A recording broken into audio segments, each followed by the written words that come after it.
ನಿರಂತರವಾಗಿ ಬೆಳೆಯುತ್ತಿರುವ ಅಕ್ರಮಗಳ ಸರಮಾಲೆ ಸಾರ್ವಜನಿಕರ ಆಕ್ರೋಶಕ್ಕೆ ಕಾರಣವಾಗಿದೆ.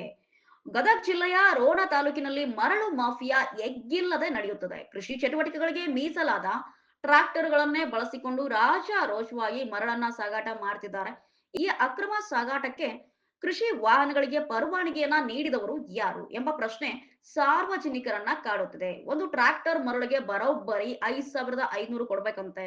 ಸ್ಥಳೀಯ ಆಡಳಿತ, ಪೊಲೀಸ್ ಇಲಾಖೆ ಹಾಗೂ ಆರ್ಟಿಒ ಅಧಿಕಾರಿಗಳು ಈ ಬಗ್ಗೆ ಕಣ್ಣು ಮುಚ್ಚಿ ಕುಳಿತಿರೋದು ಏನಕ್ಕೆ? ಜೊತೆಗೆ ಈ ಅಕ್ರಮ ಚಟುವಟಿಕೆಗಳು ರೋಣ ಪಟ್ಟಣಕ್ಕೆ ಕಾಲರಾ ರೋಗದಂತೆ ವ್ಯಾಪಿಸುತ್ತಿವೆ. ಅಕ್ರಮ ಚಟುವಟಿಕೆಗಳಿಗೆ ಕಡಿವಾಣ ಹಾಕಬೇಕಾದ ಅಧಿಕಾರಿಗಳು ಕೈ ಬೆಚ್ಚಗಾಗಿರಬಹುದು ಎಂಬ ಅನುಮಾನ ಜನರಲ್ಲಿ ದಟ್ಟವಾಗಿ ಕಾಡುತ್ತದೆ. ಈ ಹಿನ್ನೆಲೆಯಲ್ಲಿ ಜಿಲ್ಲಾ ಕಾನೂನು ಮತ್ತು ಸಂಸದೀಯ ವ್ಯವಹಾರಗಳ ಸಚಿವರಾದ ಎಚ್.ಕೆ. ಪಾಟೀಲ್ ಅವರು ಕೂಡಲೇ ಅಧಿಕಾರಿಗಳಿಗೆ ಕಟ್ಟುನಿಟ್ಟಿನ ಸೂಚನೆಯನ್ನ ನೀಡಬೇಕು ಎಂದು ಸಾರ್ವಜನಿಕರು ಒತ್ತಾಯಿಸುತ್ತಿದ್ದಾರೆ.